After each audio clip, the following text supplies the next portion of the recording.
All right, well, good morning, everyone. We're so glad to have you here this Friday morning.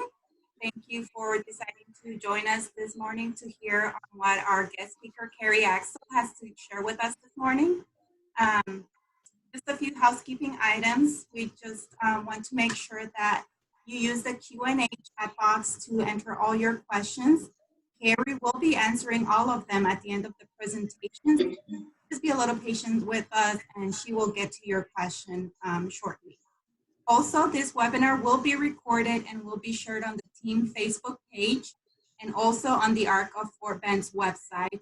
Within about 48 hours, I believe, you will find it on both of the sites. Also, don't forget to visit our Facebook page at facebook.com Team Project 5. You will find a lot of resources. We are constantly sharing with all of you, and also more information on our upcoming webinars, collaborative webinars, and symposiums that we will be having virtually. And last but not least, at the end of this webinar, there will be a link to a survey. We will greatly appreciate it if you can fill it out and send us your feedback on this presentation as well as on any other presentation you attend from Team Project. Your feedback is very important to us. It lets us know how we're doing, what needs to improve, and also what you would like to listen to next time. For the new parents, I'm sorry, my screen just froze. Are you able to hear me? Yes. Okay, perfect. For a second there, my screen froze. All right, for everyone, for all of you who don't know what Partners Resource Network is and who we are the nonprofit agency that operates the state of Texas, the Texas statewide network of parent training and information centers. We are funded through the U.S. Department of Education, Office of Special Education Programs. PTIs here in Texas are PEN, PATH, and Team Projects. And here at Partners Resource Network, we strive to empower and support Texas families and individuals impacted by disabilities and other special healthcare needs. So now I will go ahead and give the floor to our regional coordinator here in Houston, Texas, Ana Esparza. She will give us a little more information on our presenter this morning. Good morning, everyone. Thank you so much for joining us this morning. We're so excited to have our guest presenter this morning. Wanted to share with everyone a little bit about Karri. Karri Axel is a program director with the Arc of Fort Bend County, a nonprofit organization established in 1968 by a group of parents, friends, and professionals who wanted to improve the lives of people with intellectual and developmental disabilities. Some of her programs include the Teen Tween Social and Parent Night Out, Parent Education and Support Group, Education Advocacy, Community Outreach, including presentations on special education and other topics, as well as information and referral to other community services.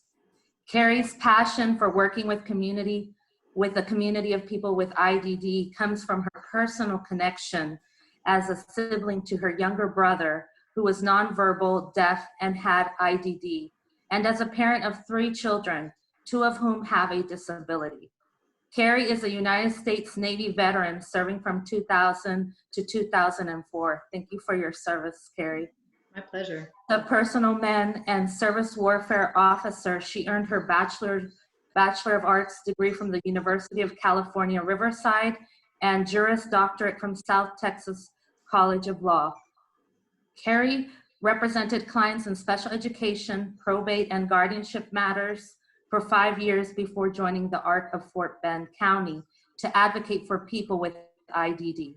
Although Karri maintains her law license, she does not give legal advice or represent clients. Instead, she focuses on systems change advocacy and her passion of educating and empowering people about their special education and disability-related civil rights. So we want to welcome Karri and thank her this morning for being able to present for our families. And I will now pass this on to Karri. Thank you. Thank you, Karri. Thank you, Anna. Thank you. I'm doing exactly what I want to do, right? What I'm doing right here, which is just educating parents, fellow parents out there that about their rights. So I'm glad to be here. Thank you for asking me to present. I'm honored to be here. All right, so I'm going to see if I can share my screen and start the presentation.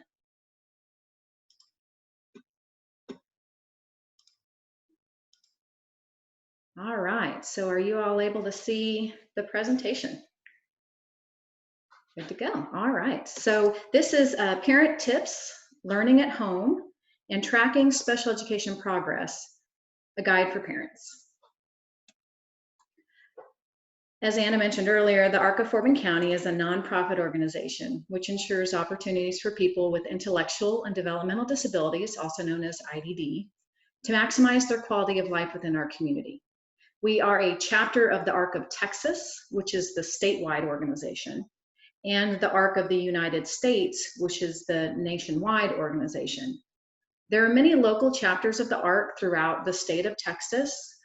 So if you don't happen to live in Fort Bend County, you can look for your closest local chapter by visiting the ARC of Texas at thearcoftexas.org. But here at the ARC of Fort Bend County, we advocate for and provide information and referral, training, and various social, recreational, and athletic programs for people with IDD of all ages. And this presentation is part of the Education Advocacy Program. In early March 2020, the outbreak of the coronavirus, or COVID-19, began to spread throughout the United States, prompting federal and state leaders to urge people to stay at home. Within days, many businesses and schools closed throughout the nation, leaving parents with the difficult task of figuring out how to work and parents to teach their child with the tools available at home. This task is even more complicated for parents who have a child receiving special education services, as their child typically receives additional supports and services at school, which may not be available at home. In response, many school districts provided instruction through online learning platforms or offered paper packets with worksheets and activities that parents could use at home. Although most of us were initially hopeful that students would return to school in May, on April 17th, the governor announced that Texas public schools would remain closed through the end of the 2019-2020 school year. Some of you may have reacted the way I did with, what? We've been doing the best we can here, but I am not a certified teacher, and my child is missing a lot of instruction they would have received if they were in class. So what do I do? And how do I make up for 3 months of missed schooling? So I'm not here to say that I have all the answers, because just like you, I am still in the midst of making the best out of a very challenging situation. But I am here to say that you're not alone, and there are resources to help you through this. I will share some different strategies and resources, and my goal is to help you get organized, create a basic plan to support your child's special education program at home, and track their educational progress. But first, before we get to the tools and resources, I need to talk about taking care of yourself. We all know how important self-care is, but in times of stress and uncertainty like these, it cannot be emphasized enough. I know that Partners Resource Network just had a presentation by Dr. Bell with West Texas A&M University titled Self-Care for Parents During the COVID-19 Quarantine. I believe that was by the statewide entity. So if you were not able to watch that presentation live as I did, I encourage you to find it on the website, the PRN website. They have presentation archives, or request a copy of it. Taking care of yourself is the most important thing you can do so that you have the energy to take care of you and your family. So first, incorporate self-care, some joy and fun in your life, and be patient with yourself and your family. Then you can use the tools available that make sense to you. So now onto the tools. I'm going to use an analogy here. As parents, we are running a long distance marathon, not a sprint. What do I mean by that? One, think long term. Some of the strategies I will share with you can be used throughout your child's entire school career, not just during COVID-19. And second, don't wear yourself out. Pace yourself. It's easy to become overwhelmed. Just do one step, then give yourself a break, And when you're ready, continue with the next step. There is a lot of information in this presentation, and it is not intended for you to do all in one day or even in 1 week. A copy of this PowerPoint presentation with the transcript will be shared, and as I mentioned before, that it will be available on our websites and Facebook, so you can check it out there as well. So, okay, let's get started with step 1. The first step is getting organized. If you have not already established a stay-at-home weekday schedule, it's time to do so. Having an established routine will help you and your child make sense of where you are in the day, and it communicates to your child that their continued learning is important. Some of you may be continuing with this at-home learning style into the summer. Perhaps we still don't know what ESY looks like, so this might be something that continues on for you into the summer. Create a weekday schedule that works for your family. Include wake-up time, personal care routine, learning and meal times. Don't forget to schedule breaks for recreation, physical activity, free time. Family time is always important. Play a game or activity together, even if it's just talking. You may find it helpful to get your child's special education plan and look at what their typical school day and IEP goals look like. This will help you develop a schedule that may be more familiar to your child. I am not saying to duplicate your child's school day schedule minute for minute. For most of us, that would be impossible to do.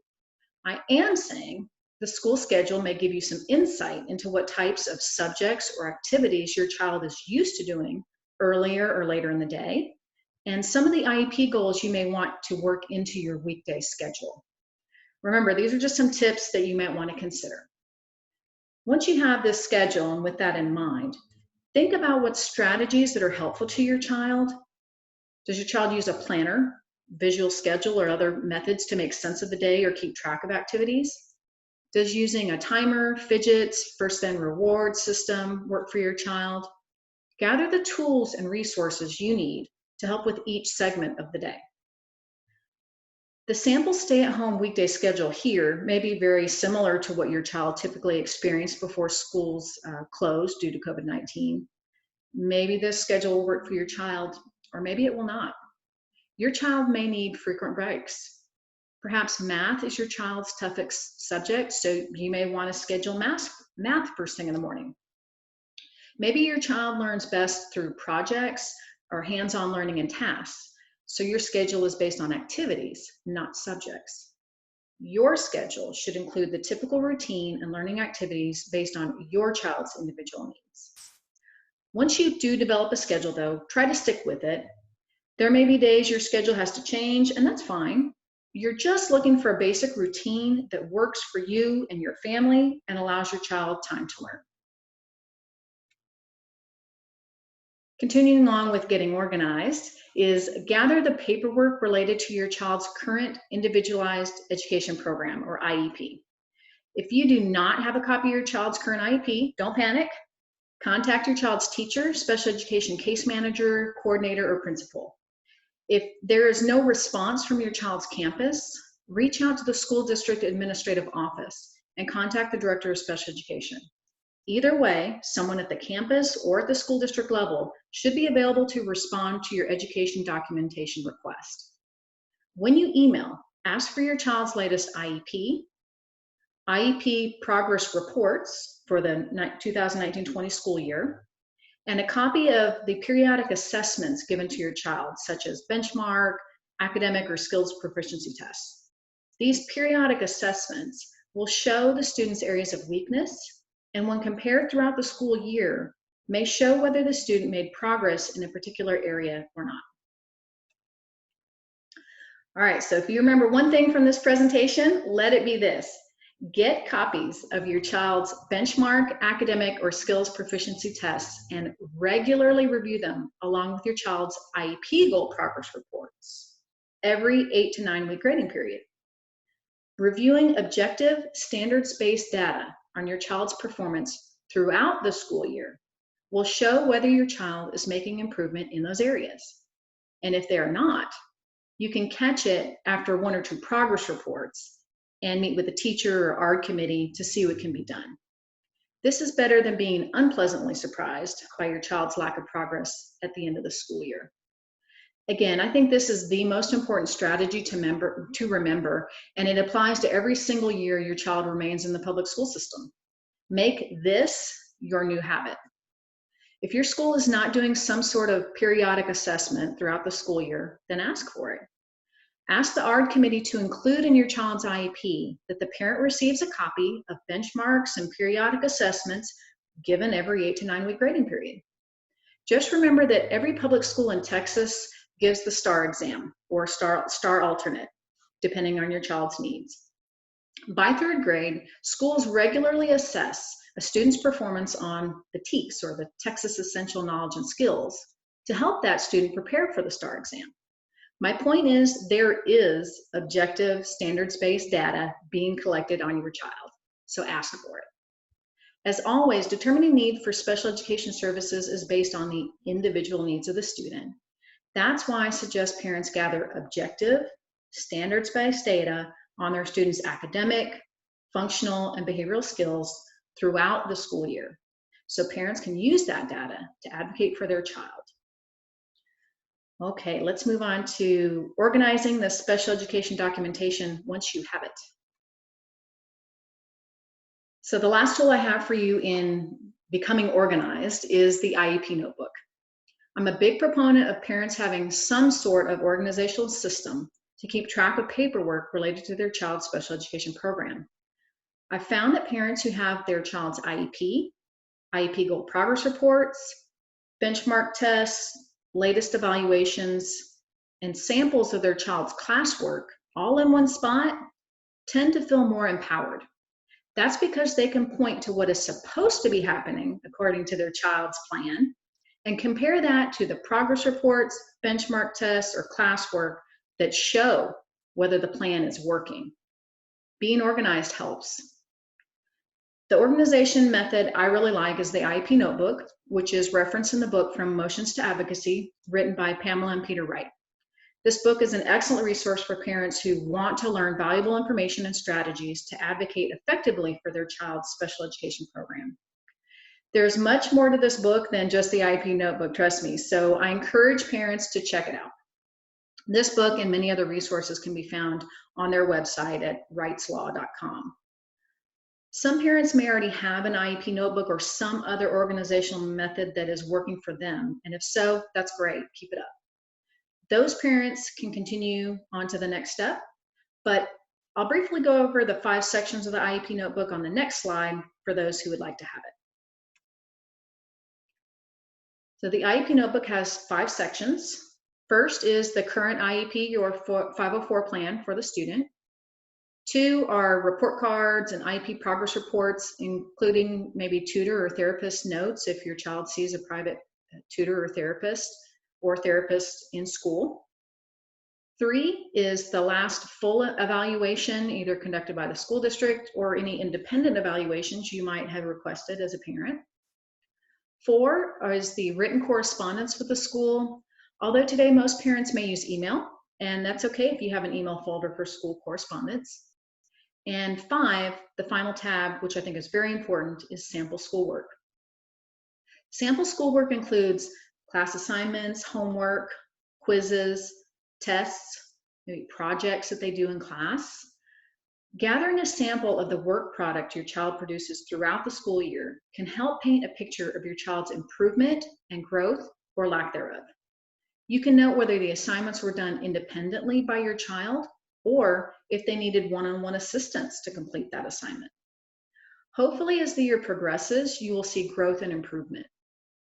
The sample work can also help you identify areas where your child continues to need extra help or practice.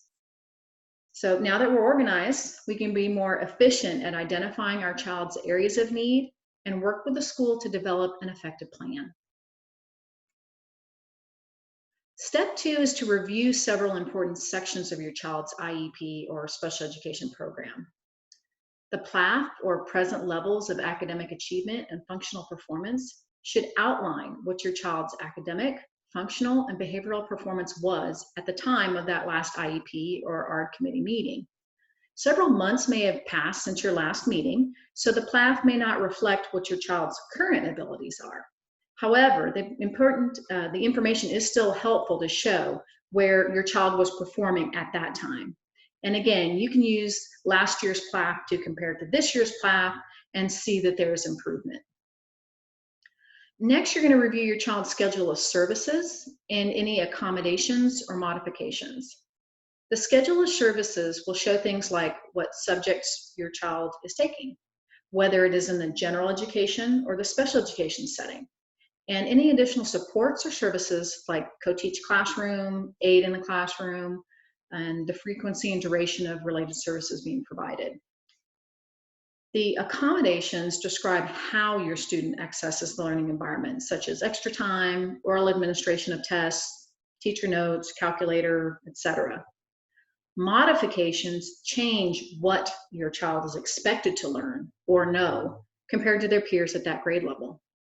Modifications can range from reducing the amount of answer choices available, making it easier to get the correct answer, to that student perhaps is working on a functional or a life skills-based curriculum. So modification can have a pretty good range. Finally, you're going to review your child's academic, functional, and behavioral IEP goals. If all you have right now is your child's latest IEP, that's fine. You're reviewing the different sections of the IEP so that you know what your child's individualized program is, and you can keep it in mind when you're schooling at home.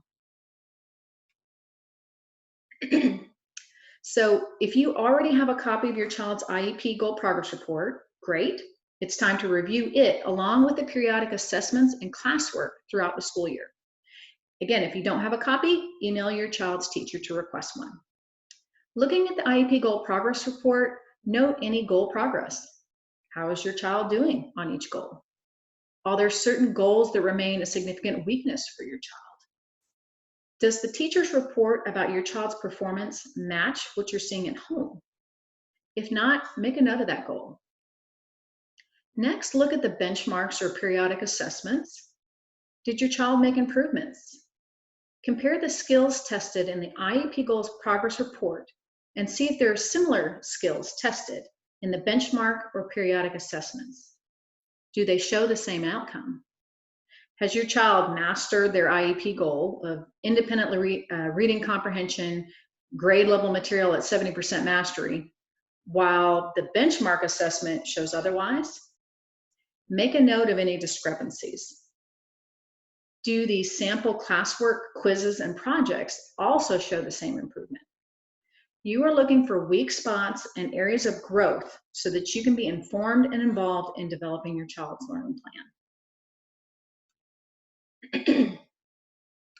So step 3 is to contact your child's teacher to request an updated PLAF or present levels of performance for your child as of March 2020, right before the COVID-19 school closure. You can also touch base about resources you can use to help your child while learning at home. This step assumes you already have the copy of your child's IEP, goal progress reports, and benchmarks. So if you don't have copies, of course you can ask them now. All of this information together will help you identify the current areas of weakness for your child so that you can be prepared to discuss it with an ARD committee. Before this school year ends, while you still have access to your child's teachers, I urge you to reach out to them. Ask what they can do now and what resources are available to help you as you support your child's learning at home. Once you've established contact with your child's teacher, you can ask for worksheets, assignments, or other activities that will give your child more practice in those weakest areas that you've identified. Ask if there is a textbook, workbook, teacher notes, or other instructional resources or websites that they recommend you use. Some schools have web-based instructions or assignments that may require your child to have a username and password. If your child doesn't remember the website or their username and password, then you can ask your child's teacher for it. This is also a great time to ask what strategies the teacher uses in class to help your child learn. Step 4 is to develop a plan with the school or ARD committee. Some parents may have heard from their child's teacher or school, while others may not. Again, if you haven't heard from your child's teacher or school, contact the school district administrative office, director of special education, and visit the school district's website for information about their COVID-19 response plan. The school district is still obligated to respond to your request for education records, and by now, every school district should have a COVID-19 response plan. Work with the school to see what supports and services they can provide to your child during the school closure. Ask what tools and instructional materials you can use to help support your child's learning while at home. Everyone's situation may be different here, so just do the best that you can. And here's another tip. Ask the teacher to provide at least one assignment each week that challenges your child's area of weakness and addresses your child's IEP goals. Request instructional resources that go along with those assignments. Some of you may have already had an ARD meeting or received an emergency special education contingency plan from your child's school about the special education services to be provided during this COVID-19 school closure. If your child's school has not reached out to you about your child's special education program yet during this COVID-19 school closure, you can contact them now and ask how the school plans to serve your child. If you happen to disagree with any proposed special education plan that an ARD committee is planning for your child, here's a sample letter put together by Disability Rights Texas. This letter may help you communicate the problems you have with the current plan and then work with the school to develop one that will address your child's unique needs. You can find this document on the Disability Rights website at disabilityrightstx.org. Click on the tab for Resources, then Education. You're going to scroll to Handouts, and then the handout you'll click on is called Coronavirus Pandemic and Rights of Students with Disabilities. And then the sample letter will be one of the links at the bottom of that page. So step 5 is to track your child's progress on their school assignments, IEP goals, and any related services. You can create a chart such as this one with each day, subject, and the assignments that were completed each day. You can include information like how many questions were assigned, when the assignment's due, and the amount of time spent on each subject each day. A chart such as this can be helpful to parents who are keeping track of missed in-class support time or other special education services the student would have received in class. You can create a similar chart to track the assignments or activities in your child's IEP goals and any related services like speech or occupational therapy. Some schools may be able to provide some of your child's special education services and not others. Charts like this can help you track the special education services your child does receive during the school closure, so that once school resumes on campus, you can request an ARD meeting to discuss what was missed and determine whether compensatory education services are due for your child. The Texas Education Agency also has several resources and tools that you may find helpful. You can search for COVID-19 on the TEA's website, tea.texas.gov. But the quickest way I've found is to do an internet search for Texas Education Agency COVID-19 Special Education. And this page will be at the top of that search. The COVID-19 Special Education Q&A document is particularly helpful since it does answer a lot of common questions and concerns related to school closure and the school's continued obligation to provide some sort of education to students during this time. You will see the buttons just below, and each will take you to a different page filled with additional documents and resources. The button on the far left is General Guidance, which is where you can find several documents about special education, evaluation, and ARD committee guidance during school closure, and the TEA's recommendations to school districts about continuing to provide services to students. The next button to the right is the instructional supports, which includes many resources and categories from early childhood, autism, sensory impairments, behavior, progress monitoring, and more. I would definitely spend some time looking at the resources on the instructional supports page, I'll point out a couple of resources from this page in just a moment. The next button over has several good resources for parents, from self-care, instructional support for learning at home, and behavior resources. So let's go ahead and take a deeper look at this instructional supports page, that second button now. So there, as you can see, there's several sections here, and I encourage you to explore the areas that are of interest to you. I just like to draw your attention to two of these sections on progress monitoring and significant cognitive disabilities. Let's go to significant cognitive disabilities first, and then we'll return to the progress monitoring tab.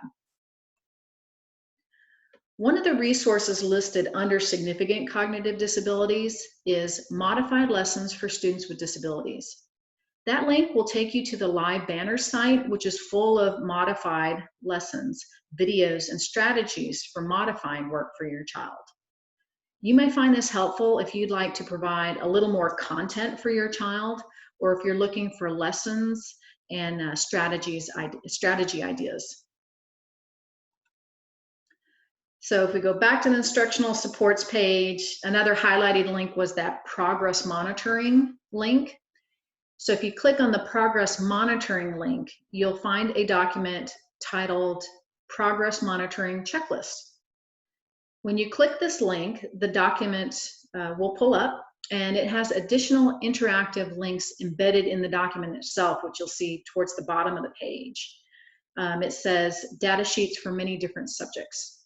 If you click on this particular link, it will take you to a Word document, which has several different progress monitor tracking charts.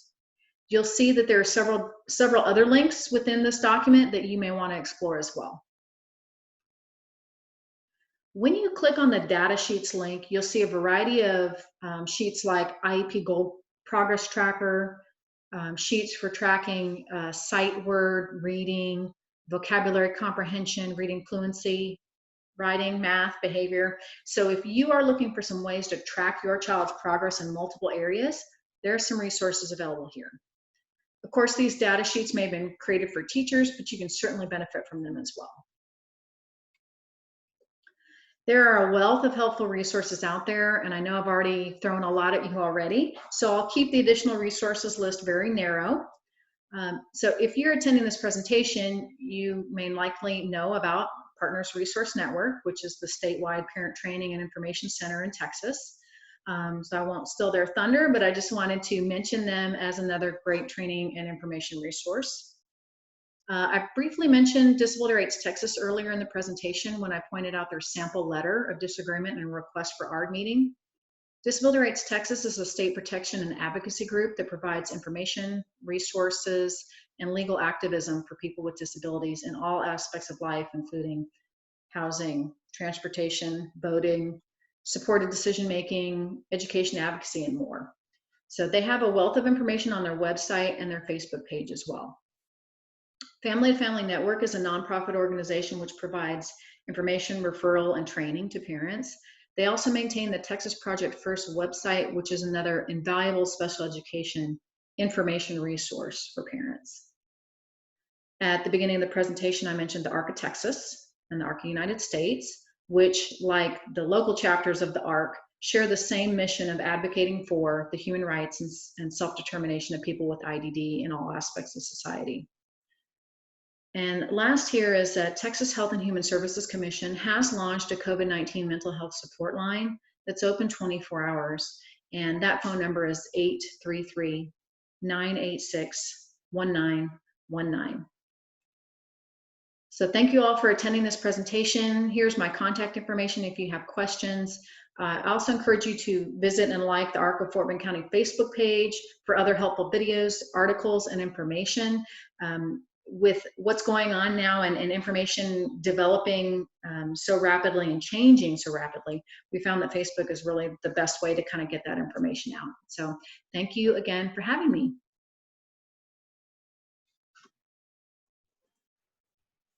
Thank you so much, Karri, for that wonderful presentation. I hope every parent got some useful and great tips out of it. I don't know if we have any questions at this moment that you would like to ask Karri. If so, please use the Q&A box at the bottom of your screen.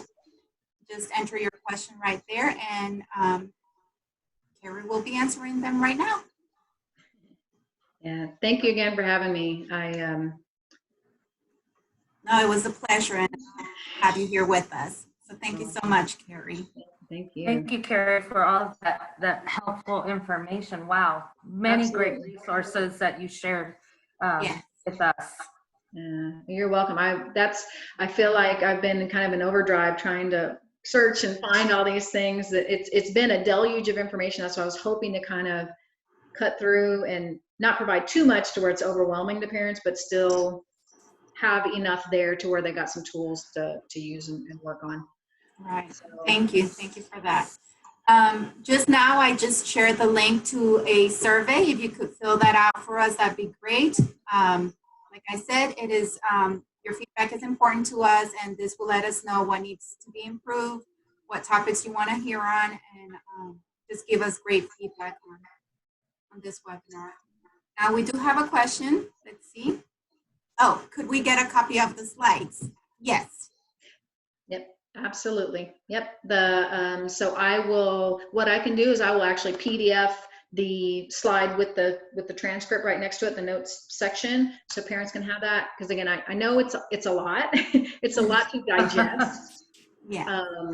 So sometimes that's the best plan, is just go back. Okay, that's the step I'm on. Start from there and continue on. And again, be patient with yourself. With the sayings, Rome was not built in a day. This is a marathon, not a sprint. So that's why I say that it truly is.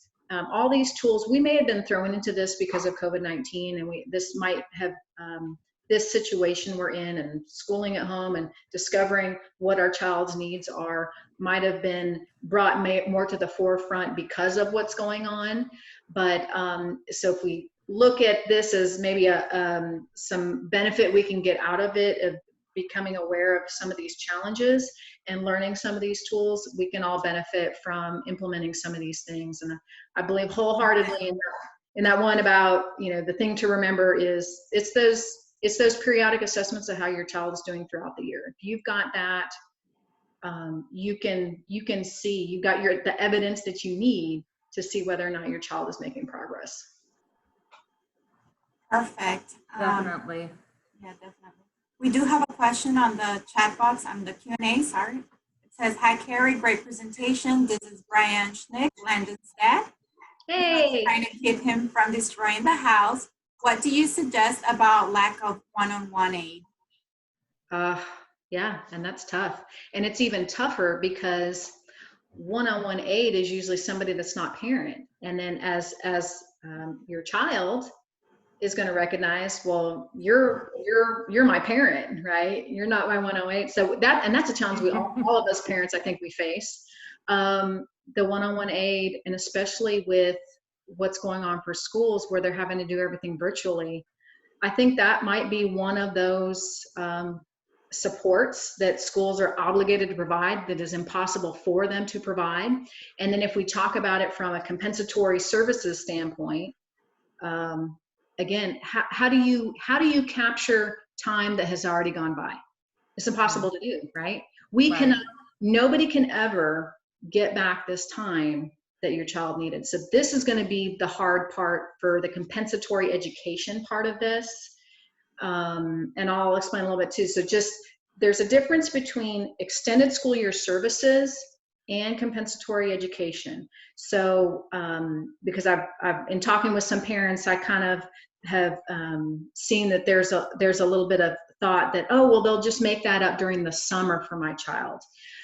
There is a difference between what your child is entitled to during the summer and what the school is obligated to make up because it was missed entirely, right? So don't confuse those two things. Extended school year services are to help your child from regressing or loss of critical skills. That's the purpose of ESY. But if your child missed something like one-on-one aid, I'm trying to think of how we would word that as making something up. Usually in the comp ed world, it might not be obviously a one-on-one aid because the time is gone. So in negotiating with the school, perhaps it's another benefit. I would look at the purpose for the aid was probably for redirection and behavioral purposes. So if I'm a parent and I'm looking at, well, how do I request comp ed for something that I was missing that they can't give me now? How do I best duplicate that? Perhaps in the student's case, it might be a camp, a couple week long camp or several hours worth of camp or something. Again, it's going to depend on how many minutes was the child receiving one-on-one assistance, and you're going to add all those minutes up, and then it's like a math problem. So hopefully that gives you a little insight. If you any of these questions you have and I don't fully answer it, you can always please reach out to me, email me, or call me, and I'm happy to further discuss your individual circumstances offline. But I'm hoping that answer gives enough kind of insight to parents. If there's something that's impossible for the school to make up, how do I think about an alternative that they can do later to compensate for that? Just think of what the purpose for that particular service was and how you can duplicate it in your request for compensatory services. We have another question, Karri, from Leah Pratt. It says, may I suggest that if the individual has Medicaid, their personal care attendant services be reconsidered for a number of hours? And if they do not have PCA hours, you can request an urgent evaluation. It was more of a comment, an urgent evaluation for PCA. That was sure. a comment, actually. Okay, yeah, so it sounds like but this sounds like it's through Medicaid. I don't know if this is necessarily school related, but yes, even through Medicaid, you can ask for anything. It never hurts to ask, absolutely. Here's our next question. My son is in 5th grade and was in the process of a complete evaluation, but now he will be going to 6th grade. Now what? Who will finish the evaluation, or will it be done at all? Yeah, so, and this is a real tough one too. So we know, thankfully, from the national level, Betsy DeVos with Department of Education, she has agreed that FAPE, free appropriate public education, is still FAPE. And timelines, although timelines can be flexible, she's of course said that usually schools would have certain timelines for getting these things done, like evaluations and whatnot. At this time, we need to be flexible with the school. What I would do as a parent, if I were you, and my child was in the midst of, first of all, seeing a couple different things. One, this is a big transition year, 5th grade to 6th grade. I mean, that's huge to go from elementary to middle school. I would reach out to the evaluator, because if you've already began the process of that evaluation, but they're kind of in the middle of it, I would reach out to that evaluator and see where they were in the process. It may depend where they were. And if there's some kind of accommodation that they can work out to administer by distance some of the assessments that's still needing to be done. I mean, I just don't know what was left yet for them to complete, but I would start by reaching out to them, and just because sometimes, as long as they're aware of, oh yeah, that's right, this is the one parent we've heard from, and they might be, you're more in the forefront of their mind if you continue to reach out to them. But unfortunately, as far as hard and fast deadlines of completing an evaluation within 45 school days and within 30 school days holding that ARG meeting, with what's going on with COVID-19, there is a lot of flexibility that is being allowed to school districts, so they don't have those rigid timelines that they have to abide by. How about the notices that parents are receiving from their school districts? What can you say on that? So notices about the evaluations, being done, or? Notices on the contingency plans. Yeah. And I know it's a mixed bag. I've heard from some parents that I was kind of shocked because I was on one webinar a couple weeks ago, and there's some parents out there that there's been no contact from their school district at all, or their campus, which to me is just amazing. But so there's many different situations out there. But some of us have heard from our school districts, and the school, some had their school contacted them and worked with the parent to develop what the contingency plan looked like, which I think is the best thing to do, because then the parent at least feels involved. But then there's some school districts, I understand too, that have just kind of put out hey, here's what we're doing.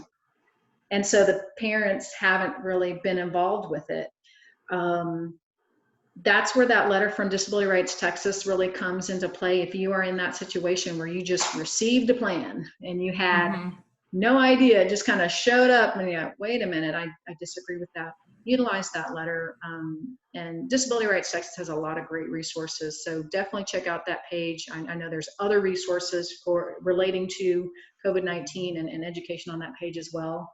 So perhaps go back to recheck on it as well. But yeah, maybe it's time to utilize that sample letter from Disability Rights Texas to reach out to the school. Excellent. Should parents be calling ARDS to discuss contingency plans? Yeah, if you feel like you want to do that, absolutely. I know there's different opinions on that, right? Some parents are like, well, I'd rather them not contact me at all, because then I can get maybe 100% compensatory. I mean, there's different thoughts and philosophies. But I always tell parents, this is your child, and you have to feel comfortable with what decision you're making, and what you think is appropriate for your child. So think about what is best for you in your situation. If you are feeling anxious and nervous about, yeah, I'm doing the best I can here at home, but I'd really like to have my teacher's input. I'd like to have the latest information that my teacher had on how my child was doing in class in March, right before the whole shutdown happened. I want an updated PLAF. I want, some sample work that I can go off of, so I can do this whole process and see where my child's weaknesses are and maybe help them over the summer. So do what you feel comfortable with. You always have the right to call an ARD meeting. So if you hadn't heard from the school yet, contact the school, and if not the school, then the special education director. Excellent. Thank you for all the information, Karri. Thank you. Absolutely. And if there's any more questions, again, feel free to reach out to me at the ARC. I'm happy to answer questions and mull things over with you. Thank you, Karri. We appreciate it. If you can see right now on the screen, we have our contact information for Team Project, our phone number, our email address, and our Facebook page. You can either send a message through the messenger on Facebook and email, or just give us a call, and we will connect you with the regional coordinator closest to your area for more assistance.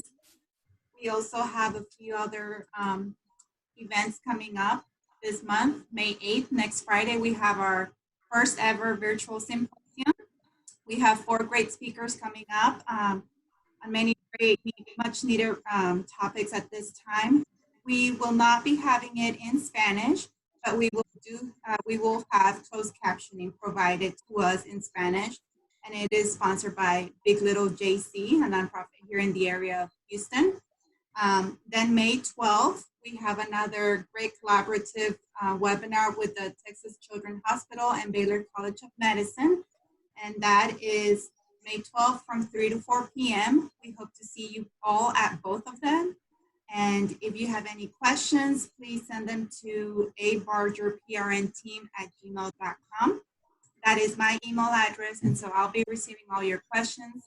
And then we will be submitting those to the guest speakers at the panel that we will be having on May 12th. We hope you guys can join us for those upcoming events that we've been working on to bring our families during this time that we're all indoors. So if you can share that information also with families who may be interested or professionals, please share those as well. And we just want to thank Karri again for joining us this morning, and for all of you for joining us today on this Friday morning to learn more about how you can learn more about tracking progress and taking data and supporting your students at home. All of those really great resources that Karri shared with us. Definitely. And Thank you.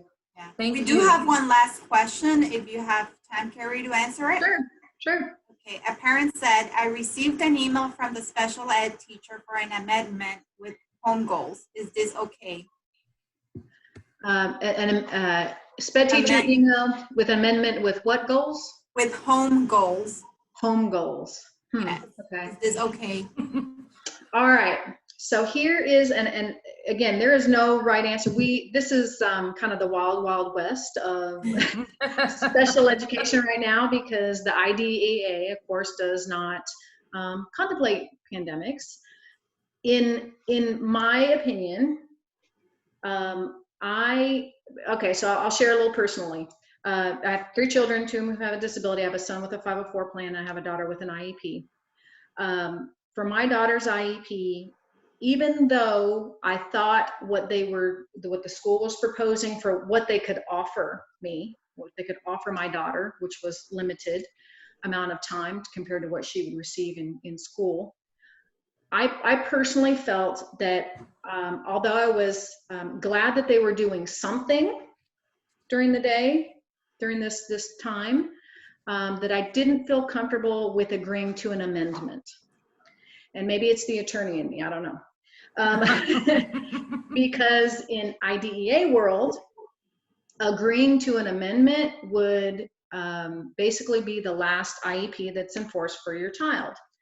I know, and I've read that in the TEA contingency plan that's proposed for school districts, it specifically spells out that this would not be the stay put placement, and this does not, change the IEP in any way. Even with all those assurances, I just feel a little nervous about it. So I personally opted to thank them very much for the amendment, and say, we will do this, but I disagree that it is what is appropriate for my child, because the IEP that we agreed to back, whatever date that was what was appropriate for my child. So we just agreed to disagree. And in 5 days, because I did not request a 10-day recess. You as a parent can request a 10-day recess, but I said, no, there's no need for a recess. We'll just let the 5-day waiting period pass before your proposed plan takes place, and then you're going to provide what you're going to provide.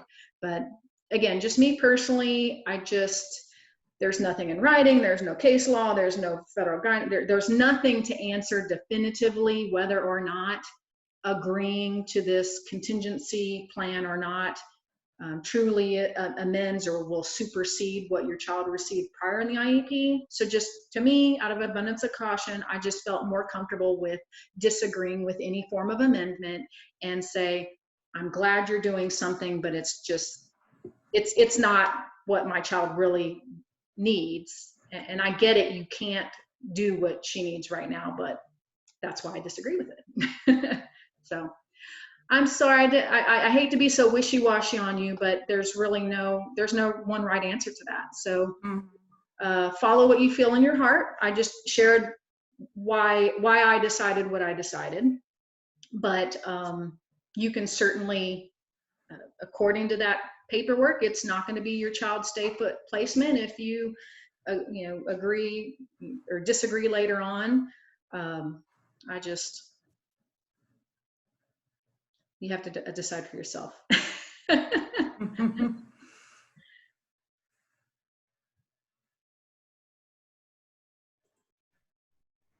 right, well, it looks like we don't have more questions. So thank you so much again, Karri, for being here with us. We really have My pleasure. It was an honor. Thank you, Karri. Thank you to all the parents who attended, parents and professionals And professionals. yeah, who attended and participated. We really appreciate it, and we hope to see you in our next events as well. Bye-bye. Thank you. Bye-bye. Thank you.